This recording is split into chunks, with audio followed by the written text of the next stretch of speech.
எல்லோருக்கும் வணக்கம். ரொம்ப ரொம்ப சந்தோஷம் என்னோட அழைப்பை எடுத்து இன்னைக்கு வந்ததுக்கு. என்னோட நன்றி. ஏதோ ஒரு வகையில் எங்களை குஷிப்படுத்தலாம்னு நினச்சோம். அதான் அப்படி பண்ணதுக்கு இதுக்கு முக்கிய காரணம் யுவராஜ். அவரோட உழைப்பும் அவரோட ஐடியான்னு அது.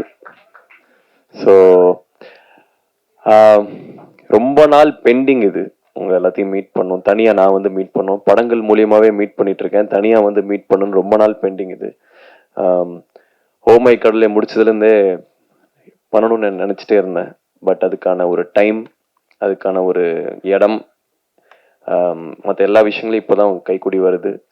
ஸோ பர்சனலாக I want to thank each and every one of you. ஏன்னா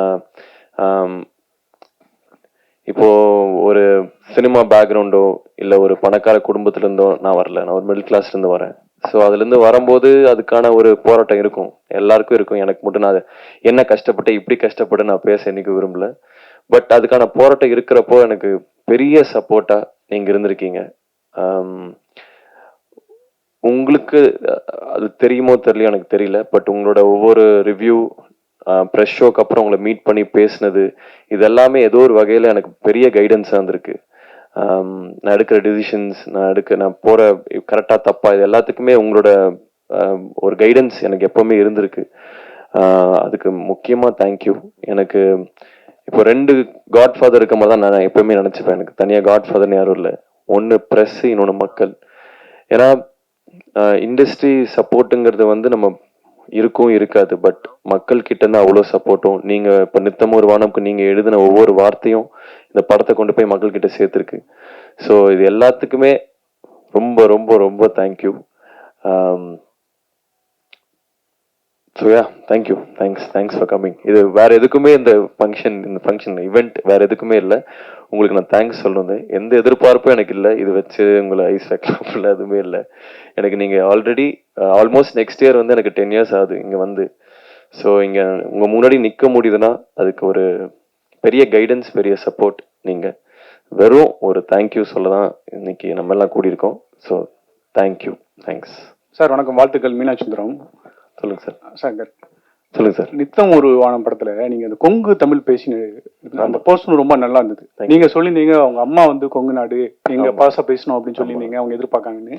படம் பார்த்துட்டு உங்க அம்மா என்ன சொன்னாங்க? அந்த போர்ஷனுக்கு ரெஸ்பான்ஸ் எப்படி? அவங்க பயங்கரமா நெகிழ்ச்சி. ஃபர்ஸ்ட் நான் வந்து படம் பண்ணும்போது இந்த மாதிரி நான் பண்ண போறோமா இந்த மாதிரி சொல்லும் போது, டே அதெல்லாம் பார்த்தா தாண்டா சொல்ல முடியும் அப்படின்னாங்க. ஆல் த பெஸ்ட்ல நீ பண்ண மாட்டேங்கிறதுல நான் எல்லாம் பார்த்தா தாண்டா தெரியும் அப்படின்னாங்க. இப்போ படம் முடிச்சுட்டு அவங்களுக்கு பயங்கர ஹாப்பி. அதுவும் இல்லாமல் என்னோட சித்தப்பா சித்தி எல்லாருமே ஈரோடு சைடு தான். ஸோ அவங்க எல்லாரும் பயங்கர ஹாப்பி.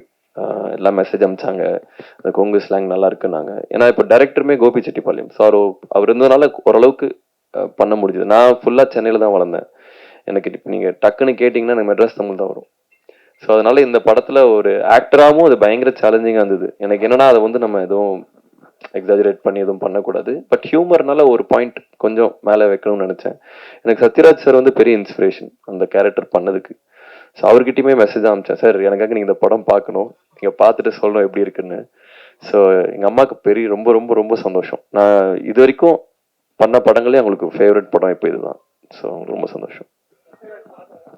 இல்லை நான் கேட்டிருக்கேன், அவர் ஹைதராபாத்ல ஷூட்டிங்ட்டாரு. ஸோ அவர் கண்டிப்பாக பார்க்க வச்சிருவேன். அசோக்ஜி 2-3 ஹீரோக்களோட நடிச்சுட்டு இப்போ 2-3 ஹீரோயின்களோட நடிக்க ஆரம்பிச்சிட்டீங்க. இதை எப்படி எடுத்துக்கிறீங்க? இனிமே 2-3 ஹீரோயின்கள் தான் உங்க படத்துல இருப்பாங்களா? சார் இங்க சூப்பரா சொன்னீங்க.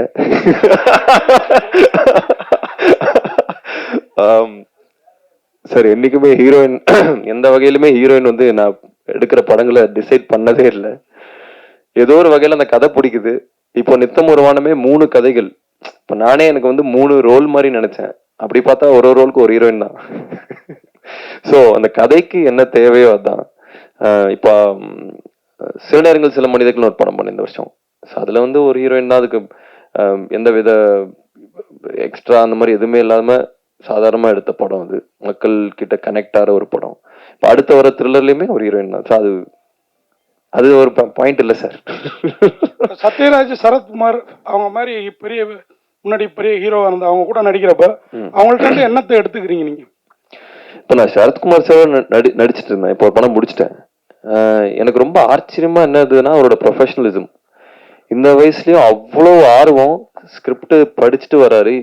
எனக்கு என்ன மனசுல தோணுச்சுன்னா, நம்மளே வயசாயிட்டா அதுக்கப்புறம் ஸ்பாட்ல போய் என்ன இது அப்படின்னு ஆயிடுவோமோ அப்படின்னு எல்லா பெரிய ஆக்டர்ஸும் அப்படிதான் இருப்பாங்களோ அப்படின்னு.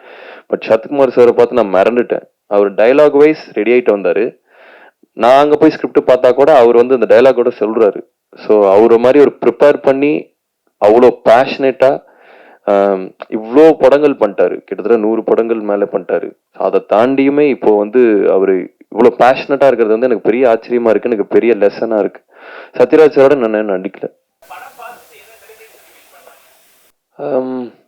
நிறைய பேர் சொன்னாங்க, அது தனியா எதுவும் சொல்ல விரும்பல. நிறைய பேர் நல்லா இருக்குன்னு மெசேஜ் பண்ணாங்க. எனக்கு ரொம்ப பெரிய டேக்அவேவா என்ன இருந்ததுன்னா, எனக்கு பாண்டியராஜ் சார் என்கிட்ட ஒரு 20 மினிட்ஸ் பேசினாரு. எப்படி இந்த கேரக்டர் பண்ணீங்கன்னு சொல்லி ஒரு 20 மினிட்ஸ் பேசுனீங்க. எனக்கு அது ரொம்ப நெகிழ்ச்சியா இருந்தது. பாக்யராஜ் சாருக்கும் ரொம்ப பிடிச்சது. நிறைய பேர் சொன்னாங்க. ஸோ மைக் கொடுக்காதீங்க.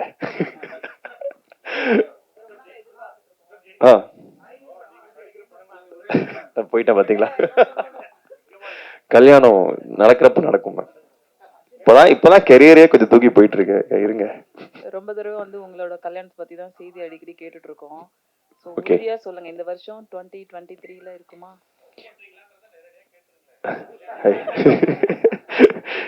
இருக்கலாம் மேம். நான் அடுத்த வருஷம் இருக்கலாம், அதுக்கு அடுத்த வருஷம் இருக்கலாம், அப்படி எப்ப வேணா இருக்கலாம் மேம். நான் ரொம்ப இன்ஸ்டிங்க்டிவ் தான் மேம். இல்லைங்க, இல்ல சினிமா தான் லவ் பண்றேன். இது ரெகுலரான ஆன்சர். வேற வேற வேறயா?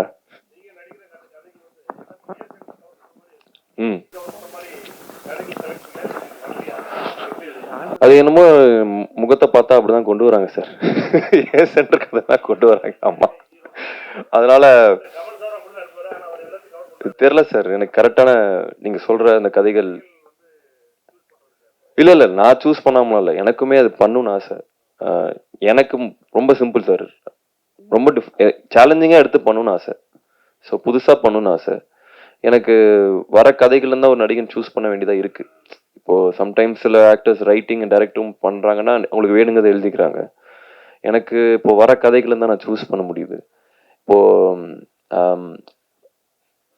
இப்போ ஒரு மாதிரி ஏபிசியுமே ரொம்ப பிளர் ஆயிட்டு இருக்குன்னு எனக்கு தோணுது சார். முன்னாடி மாதிரி பிஎன்சி இவங்க இந்த படம் தான் பாக்குறாங்க, இந்த படம் தான் பாக்குறாங்கன்னு இல்லாம, ஏன்னா ஓடிடியோட பிரசன்ஸ் ரொம்ப அதிகமானதுனால எல்லாருமே எல்லா வகையான படங்கள் பாக்குறாங்களோன்னு தோணுது. நெகட்டிவ் ரோல்ஸ் ஆல்ரெடி மறக்கர்னு ஒரு படம் பண்ணேன் மோகன்லால் சார் கிட்ட வில்லனா. எனக்கு பண்ணணும்னு ஆசை, நிறைய பண்ணணும்னு ஆசை சார். ஓமை கடவுளே பார்ட் 2 அடுத்த வருஷம் வருமா? அதுக்கான வேலைகள் எது நடக்கும்? அது டைம் ஆகும்னு நினைக்கிறேன் சார். ஏன்னா டைரக்டருமே மற்ற கதைகள்ல பிஸியா இருக்காரு. அது எல்லாமே கூடி வரணும் ஒரு படம் நடக்கணும்னா. ஏன்னா தெகிடி 2கே நாங்க வந்து இன்னும் கரெக்டா அது எல்லாமே செட் ஆகி வரணும் சார். ஒரு படம் பண்றது வந்து எல்லாமே உங்களுக்கு தெரியாது இல்லை, எல்லாமே செட் ஆகி வரணும். அது எனக்கு தெரியல சார். எனக்கு ஆசை பண்ணணும் தான்.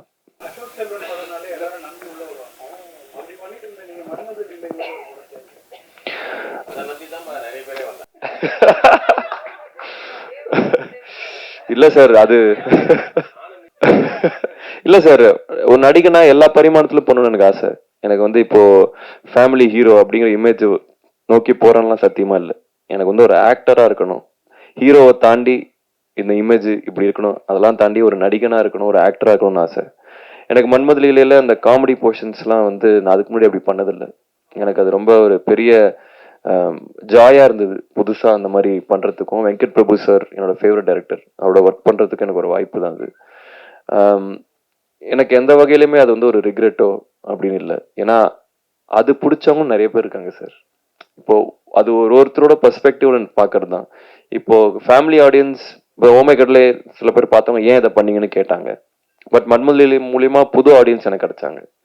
ஸோ ஒன்னொன்லி கிவ் அண்ட் டேக் இருக்கு. அது மேபி அந்த படத்தை ப்ரொமோட் பண்ண விதம்னா அப்படி இருக்கல. நீங்க படத்தை போய் பார்த்தீங்கன்னா அப்படி எதுவுமே பெருசா இருக்காது. ஃபர்ஸ்ட் டே போன சில பேர் எனக்கு ஃபோன் பண்ணி என்ன தெரியல பிட்டே இல்லை அப்படின்னாங்க.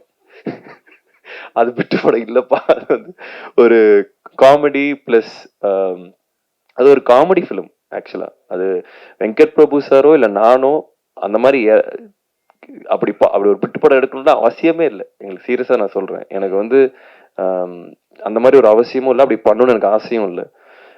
மெயினா வெங்கட் பிரபு சார்லாம் அப்படி பண்ண மாட்டாரு. ஏன்னா ஆமா, அதோட பொசிஷனிங் அப்படி ஆயிடுச்சு. அது நான் எந்த வகையிலையும் மக்களை தப்பு சொல்ல மாட்டேன், எதையுமே தப்பு சொல்ல மாட்டேன். அந்த படம் வந்து அங்க போய் அந்த மாதிரி உட்கார்ந்துருச்சு. பட் படம் பார்த்தவங்க நிறைய பேர் சொன்னாங்க, ஏங்க இந்த படத்தை இப்படி ப்ரொமோட் பண்ணீங்க, ஃபேமிலியாவே பார்த்துருக்கலாங்க இதுன்னு. ஸோ அதுக்கான ஃபேட், அந்த ஒரு படமும் ஒரு அதோட டெஸ்டினி அதே தேடிக்குது, அது அப்படி தேடிக்குது, அவ்வளவுதான்.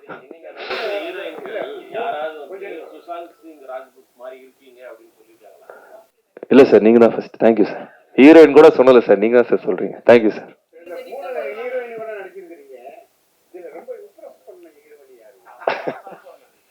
சூப்பரா. ஒருத்தரும் ஒரு மாதிரி சார். இல்ல சார், சீரியஸாவே ஒருத்தரும் ஒரு ஸ்ட்ரென்த் இருக்கு, ஒரு வீக்னஸ் இருக்கு, ஒரு அழகு இருக்கு. எல்லாருமே ஈக்குவலி டேலண்டட், ஈக்குவலி எல்லாமே சார். எப்படி சார் ஒருத்தர் சொல்ல முடியும்? நீங்களே சொல்லுங்க. சொல்லுங்க சார், நீங்க சொல்லுங்க, உங்க ஃபேவரட் யாரு? சாவித்ரியா சார்?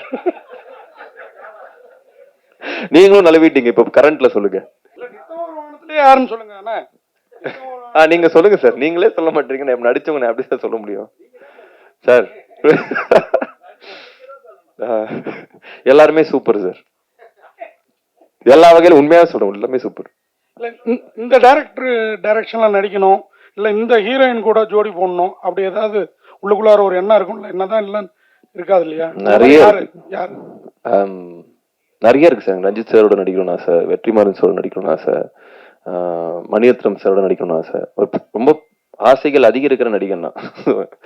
லிஸ்ட் ஒரு 20-30 பேர் போகும். எனக்கு அனிருத் மியூசிக் நடிக்கணும்னு ஆசை. அதான் சார், எனக்கு சத்யராஜ் சாரோட நடிக்கணும்னு ஆசை. சொல்ல மாட்டேங்கிறீங்க. வேணா சார், ஹீரோயின்ஸ் மட்டும் எல்லாத்தோடய நடிக்கணும்னு ஆசை சார். போதுமா? சொல்லுங்க சார்.